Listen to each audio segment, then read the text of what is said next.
kumusta? Handa ka na ba para sa ating paghimay ngayon? Ang hawak natin ay mga sipi mula sa isang material. Ito'y tungkol sa pagpapalago ng mga tinatawag na servant leaders. Alam mo, yung mga leader na naglilingkod at saka yung mga potensyal na elders o tagapangasiwa. Sa loob ito ng mga church planting movements, ang mission natin ngayon, alamin natin kung ano ba talaga, yung tunay na sukatan ng tagumpay kapag nagtatatag ng simbahan. Kasi lumalabas dito sa mga binasa mo na hindi raw ito basta sa dami lang ng tao o kung gaano kabilis lumaki. Mas nakatuon daw ito sa kalidad, sa kakayahan ng mga lider na nahuhubog para maipagpatuloy yung misyon. Sige, himayin natin to. Oo nga. At saka may isang parang kabalintunuan, di ba? Sisilipin natin to. Kasi madalas, yung mga bagay na akala natin matagumpay yung panlabas lang o yung mabilis, baka yun pala yung marupok pagdating ng panahon. Samantalang yung mga prosesong tila mabagal, lalo na yung paghubog ng tao, ng mga leader mismo, yun pala yung nagbubunga ng pangmatagalan. So, alamin natin bakit ito importante para sa'yo, lalo na kung iniisip mo yung leadership na nagpapatuloy, hindi yung nauubos lang. Sige, simulan natin doon sa unang punto. Itong sinasabi mong kabalintunuan ng mga makabagong sukatan ng tagumpay. Nabanggit sa sources mo yung pagkakaiba. Yung mga usual metrics ngayon, alam mo na, dami, bilis, laki ng pondo. Versus yung nasa bagong tipan. Parang iba yung tinitignan doon. Ibang-iba nga. Sa bagong tipan kasi, ang emphasis yung diin, nasa kakayahan na makapagparami, yung makapag-multiply ng mga taong tapat, na sila naman magtuturo rin sa iba. Yan yung nasa 2 Timoteo 2.2, yung habilin ni Pablo kay Timoteo. At saka yung isa pa, yung bungang nananatili. Binanggit yan ni Jesus sa Juan 15. So, hindi lang basta bunga, kundi yung hindi nalalanta, yung nagtatagal. So ano ngayon ang practical na epekto nito sa pag-iisip halimbawa ng isang pastor or church planter? Kung hindi pala numero yung pinakaimportante, saan dapat sila mag-focus? Um, ang malaking shift, yung pagbabago sa mindset, ay ito. Yung pag-invest mo ng oras, ng energy, sa paghubog ng ibang leader, hindi lang pala siya simpleng strategy para lumaki yung organisasyon mo. Pangangalaga ito. Stewardship ng ibanghelyo mismo. Alam mo, ang kapansin-pansin dito ay para kang lumilipat Mula sa pagiging parang entrepreneur na goal ay palakihin yung business, papunta ka sa pagiging parang steward. Katiwala ka lang ng isang bagay na super importante na pinagkatiwala sa'yo. So mas uunahin mo yung health, yung long-term sustainability, kaysa yung, alam mo na, mabilis na pag-angat pero baka panandalian lang. At madalas, yan ngang mabilis na pag-angat. Pag hindi maingat, doon pumapasok yung pagiging sobrang depende sa founder, 'di ba? Parang one-man show. Bakit nga ba, no? Bakit nagiging ganito kadalas? May tinukoy sa sources mo na 4 na ugat nito. Yung una raw, heroic leadership narratives. Ito ba yung parang gumagawa ng kwentong superhero yung founder? Parang ganun nga, yung kultura na masyadong umiidolo sa mga leader na charismatic o yung parang one of a kind sila. Nagiging hadlang tulay yun sa pag-angat ng iba kasi parang ang taas ng standard, mahirap abutin. Tapos yung pangalawa, task concentration, pag-ipon ng gawain sa iisang tao. Natural to sa simula kasi syempre siya yung pinaka-passionate, pinaka-magaling. Pero kung hindi ito maipapasa, hindi ma-delegate habang lumalaki, ayun, sa kanya lang lahat. Responsibilidad, kaalaman, lahat. Oo, gets ko. Padamal yung speed pressures, yung pagmamadali. Minsan daw dahil sa funding, naghahanap ng mabilis na results. O minsan dahil lang sa momentum o yung kultura na dapat mabilis. So dahil dito, parang mas madali na lang na yung founder ang gumawa kesa mag-invest ng oras sa mas mabagang na training. Ganun ba? Tama, husto. At yung pang-apat, yung kakulangan sa simpleng mga paraan, yung replicable methods. Kung yung sistema nyo sa church, sa ministry, ay masyadong komplikado tapos nakadepende pa sa special skills ng founder, mahihirapan yung mga ordinaryong miyembro na matuto at umako ng leadership. So mahalaga na matukoy natin tong apat na ugat na to, yung narrative, yung task concentration, yung tempo, at yung method, para alam natin kung saan naatake. Ang tanong ngayon, paano ito babaguhin para hindi maging mitsa ng founder dependency? Dito na siguro papasok yung sinasabing biblikal na basehan ng multiplication, yung pagpaparami. Sabi sa sources mo, hindi lang daw ito isang, magandang strategy. Dapat daw part na ng identity, ng pagkakakilanlan ng leader o ng simbahan. May 3 konsepto raw dyan from the Bible. Pwede mo bang ipaliwanag yung una, yung paghahabilin o entrustment? Oo, yung konsepto ng paghahabilin na malino sa 2 Timoteo 2.2. Sinasabi nito na yung ebanghelyo, yung turo ng mga apostol, hindi natin pag-ari yan eh. Parang mana o kayamanan na ipinagkatiwala lang sa atin, hindi para itago, kundi para maingat na maipasa sa mga susunod na henerasyon, sa mga taong tapat na magpapatuloy din. Kaya yung training sa iba, hindi siya optional lang. Tungkulin natin yon bilang pinagkatiwalaan. Malinaw yun. Pangalawa, paglilingkod, servanthood. Ito ba yung parang laging naririnig pero medyo challenging isabuhay? Maging dakila sa kaharian, Dapat siyang maging lingkod, alipin pa nga ng lahat. Binabaliktad nito yung common na pag-iisip tungkol sa power. Yung tunay na authority pala, hindi sa pag-upo sa trono na kukuha, kundi sa pagbaba, sa pagbibigay ng sarili para sa iba. At pangatlo, maramihang pamumuno, plural shepherding. Ano naman to? Ito. Makikita natin sa Acts, sa Himbawa, Gawa 14.23, tapos sa mga sulat ni Paul like Tito 1.5. Yung practice pala sa early church, nagtatalaga sila ng grupo, isang team ng elders o tagapangasiwa sa bawat local church. Hindi lang isang tao yung nagmamanage ng aalaga sa kawan. Team sila. So, direkta nitong sinasagot yung problema ng task concentration kanina, di ba? Kasi, hindi na isa lang may hawak ng lahat. Shared yung load.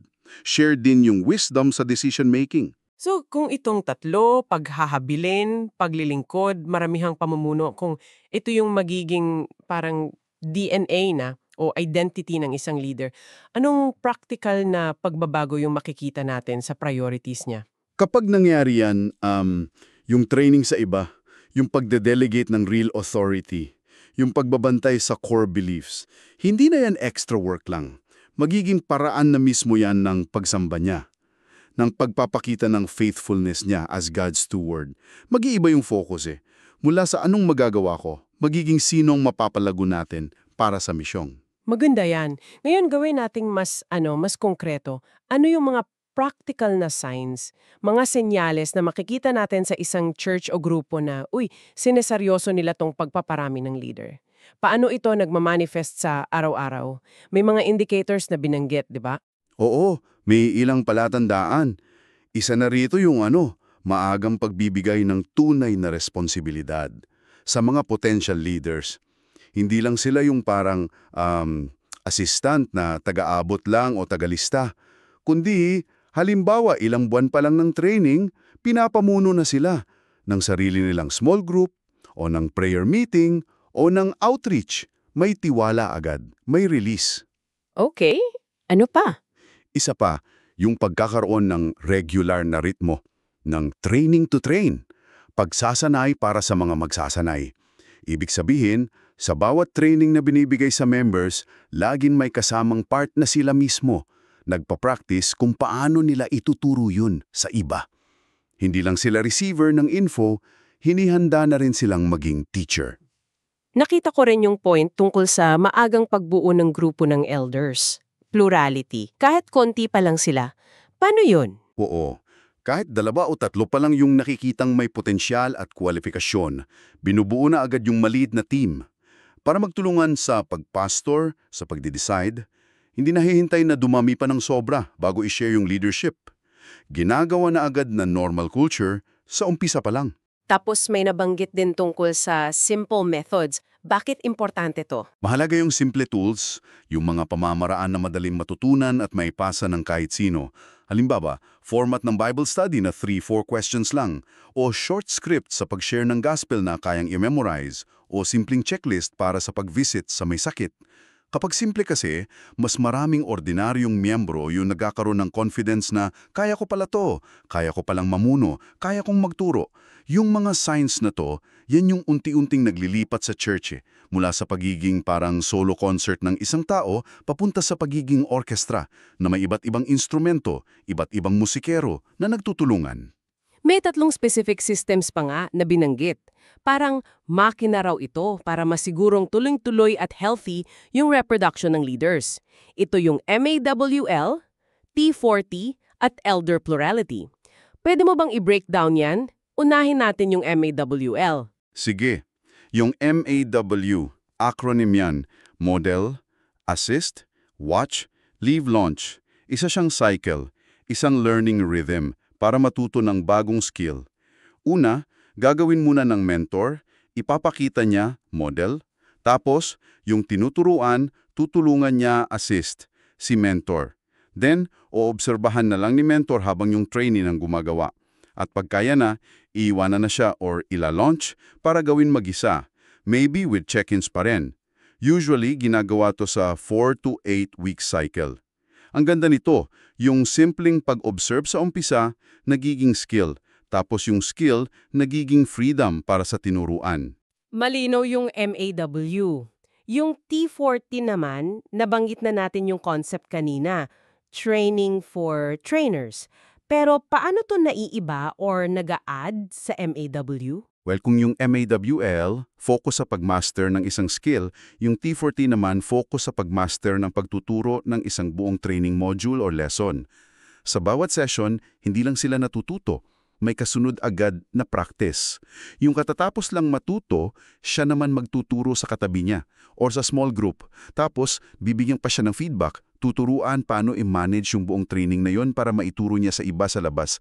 Ang epekto nito, exponential, yung pagdami ng marunong magturo, hindi lang marunong gumawa. At yung elder plurality na banggit na rin natin, paano siya nagiging part nitong makina? Yung elder plurality, siya yung parang framework, yung structure na sumusuporta at nagpapatatag sa MAWL at T40. Yung grupo ng elders, sila yung nag-o-oversee sa whole discipleship direction. Sila nagme-mentor sa mga trainees, sila nagsisigurong maayos yung leadership transition. Kahit nagsisimula pa lang sa 2 o 3, yung pagkakaroon ng team na mamahala, nagbibigay ng stabilidad, at ini-institutionalize niya yung kultura ng reproduction. Alam mo, ang interesante dito, pag pinagsama mo yung 3, MAWL, T40, Elder Plurality, parang nagagawa mong maibaba yung standard para mas maraming ordinaryong tao ang makapasok sa leadership. Hindi na kailangan ng seminary degree agad. Oo, parang ganon. Pero at the same time, ni-maintain mo or napapataas mo pa nga yung quality at theological fidelity dahil sa sistema ng training, coaching at accountability. Dito napapasok yung talagang nakaka-interest para sa akin. Kasi bukod sa systems at strategies, binigyang diin talaga sa sources mo yung puso. Specifically, yung puso ng lingkod, servant leadership. Tinukoy yung example ni Jesus, yung foot washing sa John 13, at yung concept ng kenosis sa Philippians 2, yung paggalis niya sa sariling rights and glory. Bakit daw ito yung core, yung pinakapuso ng leadership sa kingdom? Napakahalaga niyan. Kasi ito yung radical na reversal. Pagbaliktad sa mga common leadership models ng mundo, noon at ngayon. Yung mga systems based sa honor-shame, sa patronage o parakasan, o sa dominion, paghahari-harian. Yung authority ni Jesus, hindi niya pinakita sa pag-agaw ng posisyon o pag-flex ng power, kundi sa voluntary self-giving niya, sa pagpapakababa niya para sa iba. Ano yung mga specific na virtues, mga katangian na lumalabas sa ganitong klaseng pamumuno?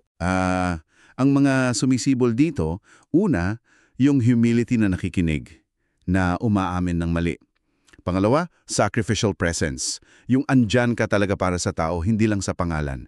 Pangatlo, empowerment. Yung pagbibigay ng tiwala at oportunidad sa iba na umangat din. At pang-apat, yung vulnerability. Yung kahinaan na hindi tinatago. Yung pagiging real sa limitations mo at dependent sa grace. Which is the opposite ng image ng leader na laging strong at perfect. Napakaganda. Pero, ang tanong, paano natin makikilala yung mga taong may potential na maging ganitong leader? Parang ang hirap makita agad niyan. May framework na binanggit, FAT, faithful, available, teachable. Pwede mo bang himayan? Ano yung faithful? Yung faithful or tapat, tumutukoy ito sa pagiging reliable ng isang tao, lalo na sa maliliit na bagay, yung mga hindi napapansin. Ito yung sinabi ni Jesus sa Luke 16:10, di ba? Ang mapagkakatiwalan sa maliit, mapagkakatiwalan din sa malaki. Paano mo makikita? Sa konsistensya niya, sa pagtapos niya ng inaako niya, kahit wala nakatingin. Sabi sa source, isang way para matesto. Bigyan mo ng maliit na task na hindi glamorous. Tingnan mo kung gagawin niya ng tapat at maayos. Okay, yun ang faithful. Sunod, available. Handa. Ano naman to? Hindi lang yung wala siyang ginagawa. Hindi lang yun. Yung available, ito yung openness ng puso at oras para sa misyon. Yung spirit ni Isaiah na nagsabing, "Heto ako, suguin mo ako." Makikita mo to sa pagiging responsive niya pag may need. Sa willingness niyang mag-adjust ng sariling plano para sa kingdom work. Paano iti-test? Sabi sa source, pwede sa short-term deployment o kahit yung pagiging on-call for a week para sa mga urgent needs.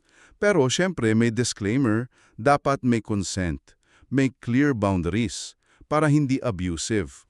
Mahalaga yung paalala. At pangatlo, teachable. Natuturuan. Bakit kasama to sa FAT? Yung teachable, ito yung humble attitude na willing matuto sa iba at tumanggap ng correction o feedback. Yung sinasabi sa Proverbs 9.9, turuan mo ang matalino, lalo siyang tatalino. Paano mo makikita? Pag mahilig magtanong para matuto, hindi para mag-show off. Pag binigyan mo ng feedback, pinapakinggan at ina-apply. Isang way to test, bigyan mo ng honest feedback sa isang ginawa niya. Observe mo yung response, defensive ba? Or receptive at gusto mag-improve. Alam mo, ang interesting dito, yung parang order of priority. Character, faithful plus teachable, ang foundation. Kailangan ng availability pero may boundaries. Yung gifts, competence, yung galing, importante rin, pero secondary sa character. At pwede namang i-develop pa yon. Malinaw yung F. Ngayon, let's say, nakakita na tayo ng mga may potential. Gamit yan. Paano naman sila systematically huhubugin? Dito na yata papasok yung greenhouse concept. Himayin natin to. Sabi sa source mo, intentional discipleship to na nagfo-focus sa tatlong aspects. Head, heart, hands. Ulo, puso, kamay. Ano yung ulo? Yung head o ulo, ito yung knowledge, theology, right thinking. Kailangan maintindihan ng leader yung big picture ng Bible story, yung gospel content, yung core doctrines. Pero yung pagtuturo nito, hindi lang dapat puro lecture. Mas effective daw yung mga methods like text labs, sama-samang pag-aaral ng text, case studies, pag-a-analyze ng real ministry situations, at micro-teaching, pagbibigay chance sa trainee na magturo ng maiksi. Okay, yan ang ulo. Sunod, puso, heart. Anong scoop nito? Yung puso, ito yung inner life, character, spirituality, emotional health. Kasama dito yung pagde-develop ng spiritual disciplines, prayer, fasting, scripture meditation, confession, Sabbath rest. Kasama rin yung cultivating humility, resilience, emotional awareness. Paano huhugugin? Sabi sa source, effective dito yung life-on-life mentoring, accountability groups, at yung crucial na proseso ng failure debriefs, yung pag-uusap tungkol sa lessons learned from mistakes. At yung panghuli, kamay, hands. Ito na yung practical skills. O ito na yung practical ministry skills. Example, paano mag-lead ng small group or Bible study? Paano mag-share ng faith? Paano mag-basic pastoral care? Conflict resolution. How to disciple someone else? Paano isasanay? Dito raw pinaka-fit yung apprenticeship model. Yung may steps like observe, assist, co-lead, lead with coach, lead and teach.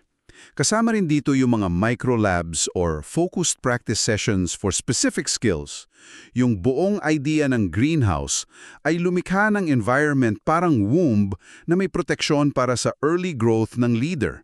May controlled exposure sa ministry challenges at may mga scaffolding support systems like rhythms, mentors, assessments para yung practice maging habit. Pagkatapos ng proseso sa greenhouse, dadating yung point ng formal appointment, lalo na for elders. May warning pa nga si Paul kay Timothy na nabanggit, huwag padalus-dalus sa pagpapatong ng kamay. Bakit daw ito super importante? Bakit kailangang maging mabagal at maingat tong proseso? Napakahalaga ng pag-iingat kasi yung elders, sila yung primary guardians ng souls ng church members, ng doctrinal integrity at ng public witness ng church. Yung standard na above reproach or walang kapintasan sa 1 Timothy 3 at Titus 1, hindi naman to sinless perfection. Ang ibig sabihin, credible, proven, mature Christian character na dapat daw makita in at least 4 areas: personal character integrity, family life, household management, ministry competence, faithfulness, at spiritual maturity tested over time and through trials. At mukhang may proseso talaga to, hindi basta turo lang. May steps na binanggit. Discern, observe, apprentice, assess, vet, recommend, affirm, and install. Account.